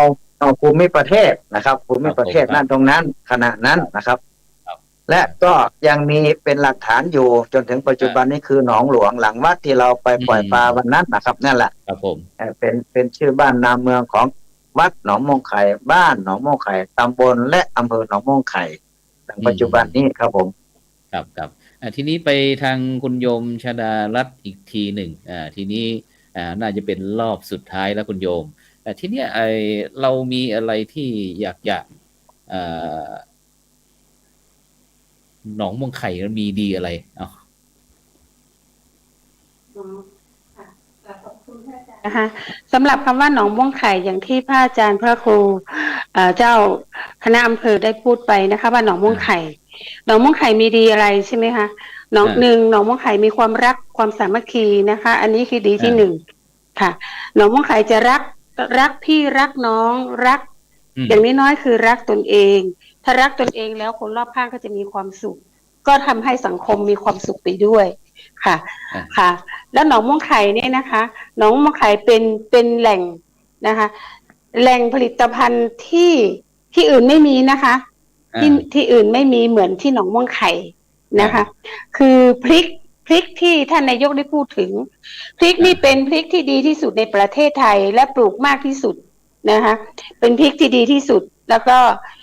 เป็นผลิตภัณฑ์พริกที่เราภูมิใจและทำเองเราไม่ได้ไปซื้อสินค้าเราไม่ได้ซื้อ เมล็ดพันธุ์ที่อื่นมาหมายถึงว่าไม่ได้ซื้อผลผลิตที่อื่นมาทำเราซื้อผลิตผลในครัวเรือนเราซื้อผลิตผลในหมู่บ้านเอามาแปลเป็นผลิตภัณฑ์นำสู่ออกตลาดทางออนไลน์ทางตลาดสดอย่างนี้นะคะแล้วหมู่บ้านเป็นของฝากที่พี่น้องหนองบัวไข่ภูมิใจนะคะอย่างกลุ่มแม่บ้านนะคะอย่างกลุ่มแม่บ้านเนี่ยกลุ่มแม่บ้านของเรานะคะมีผลิตภัณฑ์หนองบัวไข่อำเภอหนองบัวไข่มีทั้งหมดมี6 หมู่บ้านแต่ละหมู่บ้านจะไม่แย่งอาชีพกันนะคะไม่แย่งอาชีพกันอย่างเช่นหนองม่วงไข่เนี่ยเขาก็จะทำเมล็ดพริกอย่างมีพริกใช่ไหมคะเราก็ทำอย่างพริกอย่างหมู่8นี่ก็เป็นสินค้าน้ำพริกแปรรูปโอท็อป4 ดาวอย่างของหมู่4หนองม่วงไข่ก็เป็นผลิตภัณฑ์ที่ทำจากพริกทอดน้ำจิ้มพริกไก่สุกี้น้ำพริกต่างๆอย่างของท่านผู้ใหญ่หมู่7ผู้ใหญ่บิ๊กก็เป็นน้ำพริกที่ทำมาจากเนื้อสัตว์นี่ก็คือน้ำพริกปลาย่างน้ำพริกน้ำย้อยอย่างเงี้ยค่ะก็ทำมาจากผลิตภัณฑ์ในครัวเรือนทั้งนั้นเราภูมิใจในผลิตภัณฑ์ของเราซึ่งกว่าจะได้มานะคะ3 ดาว4 ดาวอย.ต่างๆต้องผ่านขั้นตอนหลายๆขั้นตอนนะคะท่านไม่ใช่ว่าไปขอแล้วได้เลยไม่ใช่ค่ะค่ะเราทำกว่าจะได้ครั้งหนึ่งไม่ผ่านครั้ง2เราก็ตั้งใจทำให้ดีขึ้นค่ะครั้งที่3ที่4ถึงจะได้1 ดาว2 ดาวนะคะเราทำยากมากกว่าจะได้ดาวกว่าจะได้อย.นะคะอุตสาหกรรมนี้เข้ามาแล้วเป็น10ครั้งจนเราล้าจนเราถอยแต่ในความที่เราต้องมีความมุมานะอุตสาหะใช่ไหมคะเราจะต้องยืนด้วยลำแข้งลำขาของเราให้ได้ก็เกิดคำว่าผลิตภัณฑ์สินค้าโอท็อป4 ดาวกลุ่มน้ำพริกแปรรูปนะคะซึ่งอันนี้ก็เป็นสิ่งที่เราภูมิใจในอำเภอหนองม่วงไข่ของเรานะคะอย่างของผู้ใหญ่ก็มีเป็นผลิตภัณฑ์ของตนเองนะคะซึ่งไม่ได้ไปแย่งใครทำเราก็ให้เกียรติซึ่งกันและกันแล้วก็เราอยู่แบบสันติอยู่กันแบบญาติพี่ญาติน้องอย่างที่ท่านอาจารย์พูดนะคะแล้วก็อย่างพี่น้องข้างเคียงรอบข้างคือเครือข่ายต่างๆของเราเนี่ยก็จะมีอย่างของแม่คำมีที่ขึ้นไปนิดนึงก็จะเป็นพรมเช็ดเท้าเป็นข้าวแตนอย่างเงี้ยค่ะซึ่งหนองม่วงไข่ไม่มีนะคะหนองม่วงไข่จะไม่ทำหนองม่วงไข่ก็ให้บ้านพี่บ้านน้องทำอย่างพรมเช็ดเท้าก็ให้บ้านพี่บ้านน้องทำค่ะอย่างน้ำรัดนี่ก็จะมีของเป็นหม้อห้อมที่ทำมือแล้วก็อย่างของทุ่งแค้วนะคะทุ่งแค้วก็จะเป็นของเป็นพวกสมุนไพรริมยมอย่างเงี้ยค่ะเราก็จะเอื้อซึ่งกันและกันเราจะภูมิใจในสินค้าของกันและกันเวลาออกงานทีจัดงานทีเราก็ไปรวมตัวกันก็เป็นฉันพี่ฉันน้องท่านเราจะไม่แข่งแย่งกันเราจะไปแบบสมานฉันท์เราจะสร้างความสามัคคีในชุมชนเกิดขึ้นนะคะท่านคะขอบคุณค่ะสาธุไปที่ท่านผอ.โรงเรียนของเราท่านกำพลไปที่ท่านกำพลแป๊บหนึ่งท่านอาจารย์ท่านผอ.ได้ยินทางทั้งผู้ปกครองทั้งผู้ใหญ่ทั้งท่านเจ้าอาวาสได้พูดถึงสะท้อนในการที่เราเข้าร่วมโครงการหมู่บ้านรักษาศีล 5ซึ่งเราบ้านหนองม่วงไข่เราได้รับการคัดเลือกเป็นหมู่บ้านรักษาศีล 5ต้นแบบของจังหวัดแพร่นะทั้งที่ความจริงนั้นหมู่บ้านทั้งจังหวัดแพร่มีตั้งหลายร้อยหมู่บ้านนะแต่ทำไมเขาถึงเจาะจงมาที่บ้านหนองม่วงไข่ของเราให้เป็นหมู่บ้านรักษาศีล 5ต้นแบบเป็นตัวแทนของจังหวัดแพร่เนี่ยทีนี้เราจะให้ลูกๆของเราได้มามีส่วนในการเรียนรู้อย่างไรหรือว่าจะมีการถอดแบบของชุมชนหมู่บ้านของเราอย่างเงี้ยอยากจะให้เด็กๆได้มีส่วนร่วมอย่างนี้ยังไงบ้างครับก็นมัสการนะครับเบื้องต้นก็คือจากที่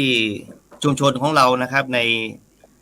อำเภอหนองม่วงไข่หรือว่าบ้านหนองม่วงไข่ของเราที่ได้รับการคัดเลือกนะครับก็เป็นตัวแทนหมู่บ้านหนึ่งในจังหวัดแพร่ที่ได้รับการคัดเลือกเป็นต้นแบบเป็นแนวทางในการศึกษานะครับ ก็คือชุมชนเนี่ยให้มีความเข้มแข็งนะครับให้การสนับสนุนในการพัฒนาด้านต่างๆไม่ว่าจะเป็นเรื่องของการศึกษาไม่ว่าจะเป็นเรื่องของอาชีพไม่ว่าจะเป็นของการ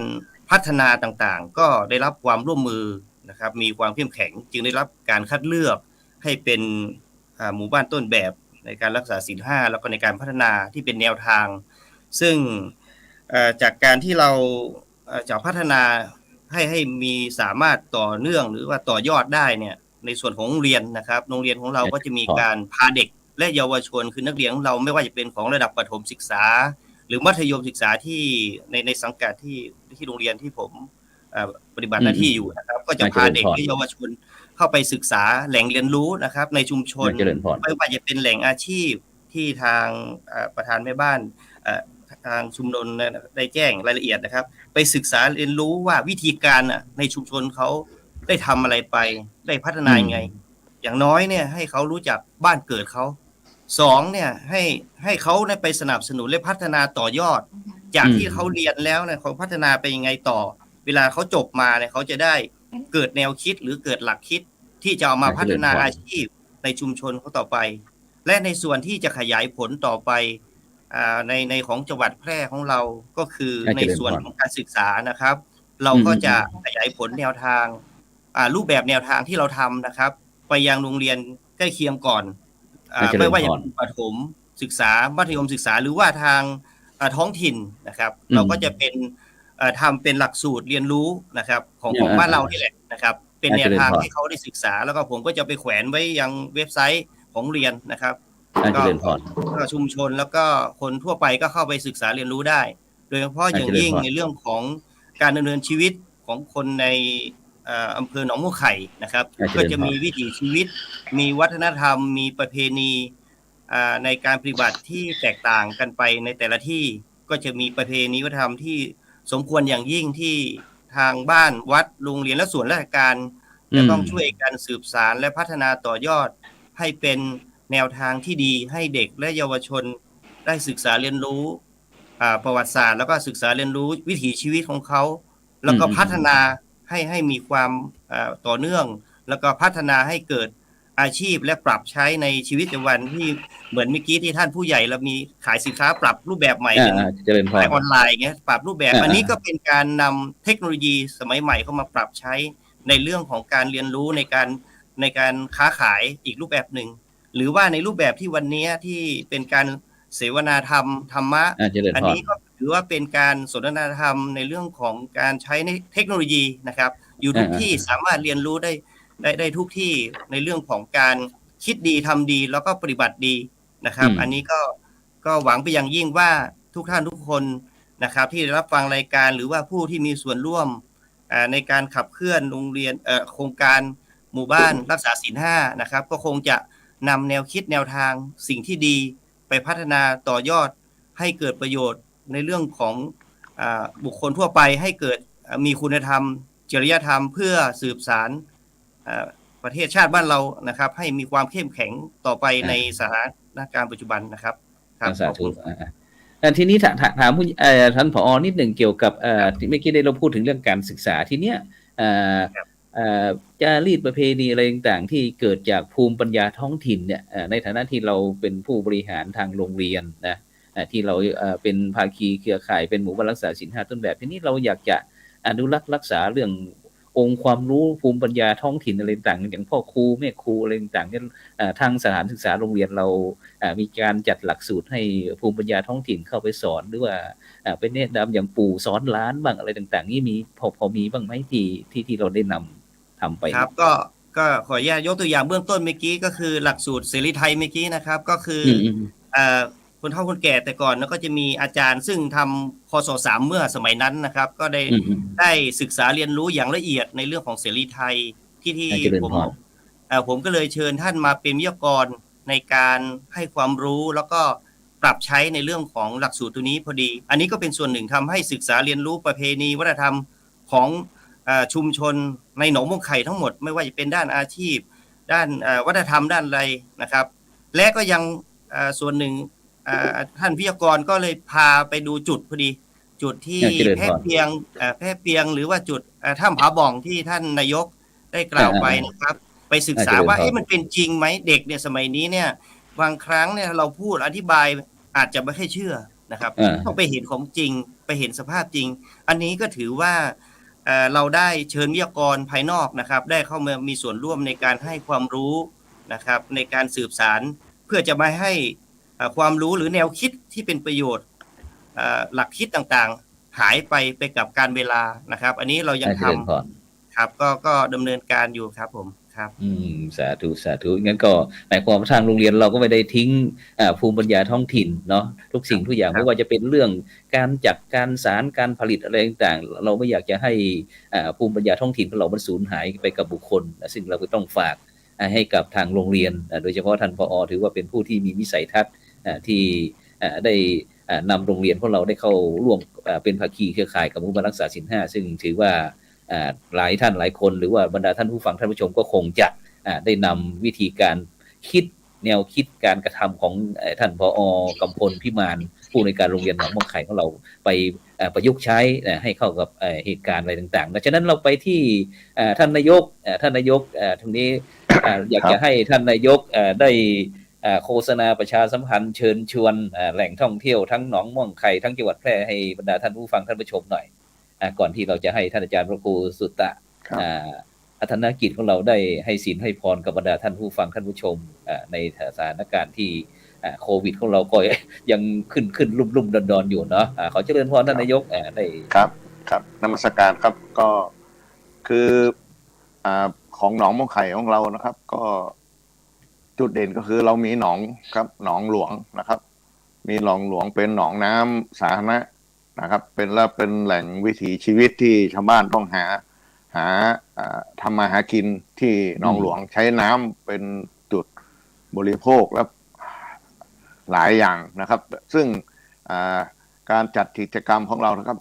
ก็คือหลังก่อนที่จะมีโควิดนะครับเราจะมีการแข่งจัดการไม่ว่าจะเป็นงานลอยกระทงหรืองานสงกรานต์นะครับเราจะมีประเพณีการแข่งเรือนะครับซึ่งการแข่งเรือก็เป็นวิถีชีวิตซึ่งเมื่อก่อนชาวบ้านก็ใช้เรือนะครับเราไม่มีพาหนะอย่างอื่นนะครับแต่ของเรานี่จะมีพิเศษนะครับคือลอยกระทงเราก็มีการจัดการแข่งเรือได้นะครับแล้วก็สงกรานต์เราก็จัดแข่งเรือได้อีกนะครับซึ่งที่อื่นนี่จะมีช่วงเข้าพรรษาใช่ไหมครับฤดูน้ำหลากแค่นั้นเองนะครับแต่หนองไข่ของเราถ้าเป็นงานสงกรานต์เราก็มีการจัดประเพณีแข่งเรือสงกรานต์ด้วยนะครับซึ่งก็เป็นการความร่วมมือของพี่น้องในแต่ละหมู่นะครับมาร่วมหลังจากเสร็จภารกิจจากการฤดูทำนาหรือทำพริกอะไรนะครับซึ่งเป็นช่วงสงกรานต์นี่เป็นช่วงที่ว่างนะครับเพื่อให้ชาวบ้านนี่มีกิจกรรมและมีความร่าเริงนะครับไม่ผ่อนคลายหลังจากเสร็จสิ้นภารกิจต่างๆนะครับที่อื่นไม่มีนะครับที่หนองม่วงไข่ของเรามีการจัดแข่งเรือในวันสงกรานต์นะครับที่อื่นจะเป็นน้ำแล้งนะครับลดน้ำก็ไม่ได้นะครับซึ่งปีนี้ของเทศบาลเราจะเริ่มจัดลอยกระทงก่อนนะครับตอนลอยกระทงเราจะมีการจัดการแข่งเรือด้วยนะครับซึ่งแต่พิเศษนะครับคือลอยกระทงแล้วมีแข่งเรือนะครับและในวันสงกรานต์นะครับเมื่อก่อนเราจะมีพัทยา2ที่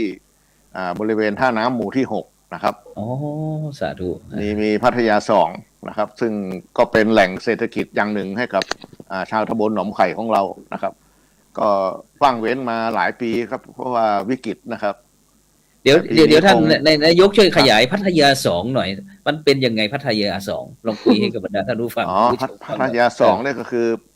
เป็นน้ำยมครับน้ำยมซึ่งน้ำยมแล้วก็ทางเทศบาลแล้วก็เราร่วมมือกับกำนันผู้ใหญ่บ้านครับไปกั้นกระสอบทรายแล้วทำเป็นสปริงเวย์ให้มีคือได้ประโยชน์2อย่าง3อย่างนะครับคืออย่างที่1คือการกั้นกระสอบทรายคืออุ้มน้ำไว้ในดินนะครับเพราะพื้นที่หนองไข่เป็นพื้นที่เกษตรจะทำให้เวลาเราไปสูบน้ำทำการเกษตรนี่น้ำจะไม่แห้งหายนะครับคืออุ้มน้ำไว้ในดินนะครับอย่างที่2ก็คือ ทำเป็นแหล่งท่องเที่ยวนะครับแหล่งท่องเที่ยว เจริญพร ให้กับชาวบ้านมาเที่ยวงานสงกรานต์ช่วงคือแพร่นี่ถ้ามันหน้าแล้งเนี่ยมันร้อนครับร้อนกว่าเชียงใหม่อีกนะครับร้อนกว่าทุกภาคคือของเราจะติดอุตรดิตถ์นะครับ อุตรดิตถ์นี่ร้อนกว่าเราแต่ถ้าขึ้นมาทางภาคเหนือตอนบนนี่ของเราจะร้อนห่างมาจากอุตรดิตถ์นะครับ ถ้าไปพะเยาก็เย็นหน่อยครับขึ้นไปข้างบนนี่จะเย็นไปคือไม่ร้อนแบบเรานะครับคือแต่ทางแพร่นี่ก็ร้อนแต่เราก็ใช้กุศโลบายคือกั้นกระสอบน้ำคือได้ทางน้ำอุ้มน้ำในดินนะครับแล้วเป็นแหล่งท่องเที่ยวให้พี่น้องประชาชนมานะครับก็คือก็เรียกตามที่ฮิตนะครับถ้าไปเรียกหนองมังไข่โมเดลก็ไม่มีใครมาเราต้องว่าพัทยาเขาก็มีแล้วเราก็ต้องว่าพัทยา2ก็คือเป็นกุศโลบายของผู้นำชุมชนครับทั้งผู้ใหญ่บ้านครับทั้งเทศบาลเราร่วมมือช่วยกันนะครับโอ้ปีหนึ่งนี่เป็นหลายล้านนะครับ เศรษฐกิจเข้ามานะครับคือมาเที่ยวกันนะครับเนาะมาเที่ยวกันด้วยความสนุกแล้วก็นอกจากที่หนองม่วงไข่แล้วในจังหวัดแพร่ในฐานะที่เป็นนายกเทศมนตรีเราอยากจะเชิญชวนบรรดาท่านผู้ฟังท่านผู้ชมเข้ามาเที่ยวท่องเที่ยวเมืองแพร่ของเราสักหน่อยมีที่ไหนบ้างแหล่งท่องเที่ยวถ้าแหล่งท่องเที่ยวของเราที่ขึ้นชื่อก็ต้องเป็นพระธาตุเจ้าแฮนะครับซึ่งปีนี้เป็นปีขานนะครับซึ่งเป็นแหล่งรวมพลของคนปีขานด้วยนะครับก็มีพระธาตุเจ้าแฮและมีวัดพระบาทเมืองนะครับซึ่งเป็นปูชนีย์ที่เคารพบูชาของชาวแพร่นะครับคือถ้ามาแพร่ถ้าไม่ไปไหว้2ที่นี่ก็คือมาไม่ถึงนะครับไม่ถึงจังหวัดแพร่ก็ขอเชิญชวนไม่ถึงครับต้องขอเชิญชวนนะครับแต่ว่าถ้ามาวัดพระบาทเมืองถ้ามีคนเยอะก็ต้องแวะมานมัสการหลวงพ่อพุทธจักรล้านนาไทยนะครับที่วัดหนองม่วงไข่นะครับของเรานี่จะของเราตั้งแต่มีท่านพระครูมาเป็นเจ้าวาดนี่ก็มีการพัฒนาเป็นที่ร่มรื่นนะครับตามที่ท่านพระครูได้ประสบเห็นนะครับและอีกอย่างเราก็ต้องตอนนี้เราก็จะทำการสร้างพระธาตุนะครับซึ่งก็ตามมติของคณะกรรมการวัดนะครับของเรานี่ให้สร้างที่บริเวณหน้าพระอุโบสถซึ่งไม่มีที่ไหนในประเทศไทยมีที่หนองมะไข่ที่เดียวเพราะว่าข้างหลังวัดเราที่ไม่พอครับเราต้องมาสร้างหน้าวัดก็คงเป็นกุศโลบายของท่านเจ้าวาดรูปก่อนนะครับแกบอกว่าข้างหลังวัดไม่ต้องสร้างต้องสร้างข้างหน้าก็ชาวบ้านก็ทุกคนร่วมใจกันหมดนะครับตอนนี้ก็คงขอแรงจิตศรัทธาจากทุกภาคส่วนนะครับมาช่วยร่วมกันสร้างให้มันเป็นประวัติศาสตร์ของหนองมะไข่อีกบทหนึ่งนะครับอย่างนั้นก็เรามีเบอร์โทรศัพท์ของท่านนายกขจรธรรมชัยยังกูลนายกเทศมนตรีตำบลหนองมะไข่มีด้านล่างนี่นะบรรดาท่านผู้ฟังท่านผู้ชมที่อยากจะร่วมกับท่านนายกหรือว่าหลวงพ่อเจ้าคณะอำเภอหนองมะไข่เจ้าวาดวัดหนองมะไข่ก็เจริญพรนะ0831525515นะอันนั้นเราไปที่ผู้ใหญ่ท่านผู้ใหญ่วัชรพงษ์จันทราชหน่อยเอาช่วยฝากหมู่บ้านหนองมะไข่ของเราไว้หน่อย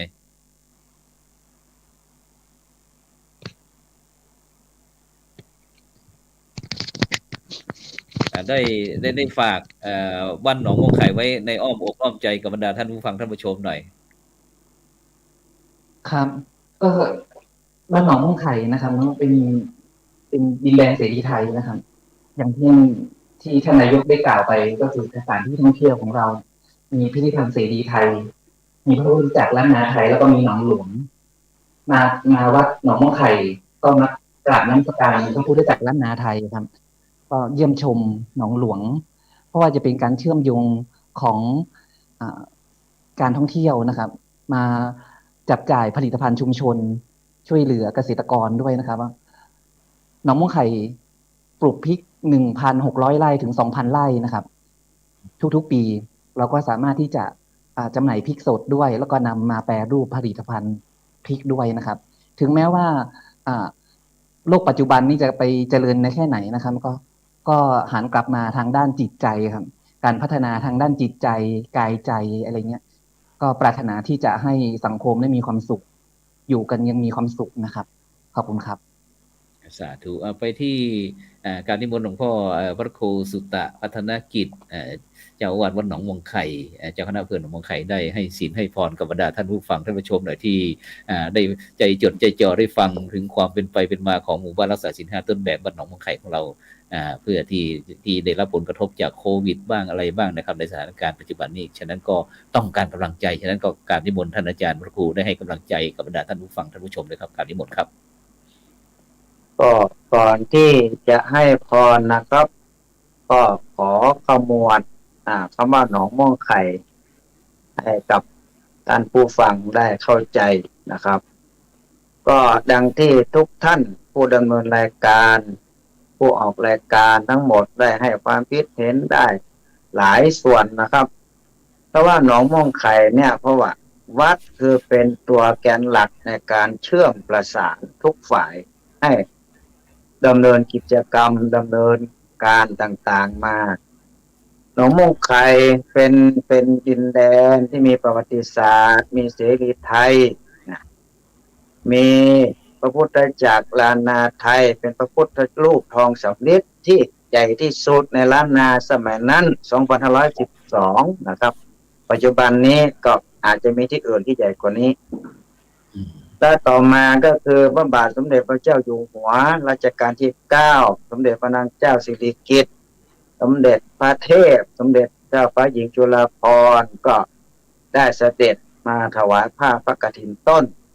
เมื่อวันที่8พฤศจิกายน2516ณวัดหนองม่วงไข่แห่งนี้แล้วนะครับดังนั้นก็เป็นเครื่องประกาศเป็นเครื่องยืนยันว่าหนองม่วงไข่นั้นมีความภาคภูมิใจในตัวเองมีประวัติศาสตร์ที่น่าศึกษา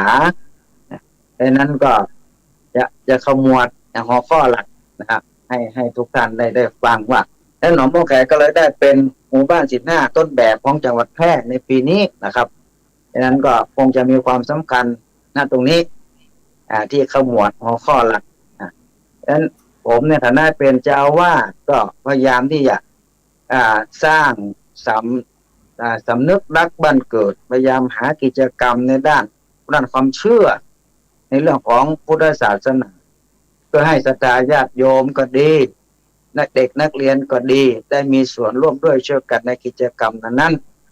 เช่นคิดแห่ไม้กำสีคิดกิจกรรมตักบาตรไข่ต้มรอบหนองหลวงทุกวันขึ้นปีใหม่วันที่1 มกราคมนี่แล้วก็กิจกรรมทางเทศบาลก็มีการวิ่งรอบหนองหลวงในช่วงฤดูหนาวนี่มันก็มีกิจกรรมที่สามารถที่จะสร้างจิตสำนึกรักบ้านเกิดให้เกิดขึ้นเพราะนั้นโดยรวมความแล้วก็หนองม่วงไข่ก็มีประวัติที่มีความภาคภูมิใจในตัวเองนะครับดังนั้นก็ขอขมวดความภาคภูมิใจของหนองม่วงไข่ไว้เพียงเท่านี้ดังนั้นก็สุดท้ายก็ขออำนวยโชคอำนวยพรให้กับท่านผู้ดำเนินรายการคือท่านพระครูโสพลปริยัติและผู้ดำเนินและผู้ร่วมรายการมีท่านนายกขจรธรรมชยังกูลนายกเทศมนตรีตำบลหนองม่วงไข่ท่านผู้อำนวยการกำพลพิมานผู้อำนวยการโรงเรียนม่วงไข่พิทยาคมท่านผู้ใหญ่วัชรพงษ์จันทราชผู้ใหญ่บ้านหมู่ที่7ตำบลหนองม่วงไข่และคุณโยมชดารัตน์สุตกันประธานแม่บ้านเกษตรกรอำเภอหนองม่วงไข่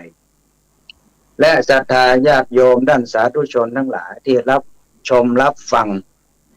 สัพพพุทธานุภเวนะสัพพธรรมานุภเวนะสัพพสังฆานุภเวนะขออาราธนาเอาคุณพระศรีรัตนตรัยพระพุทธพระธรรมพระสงฆ์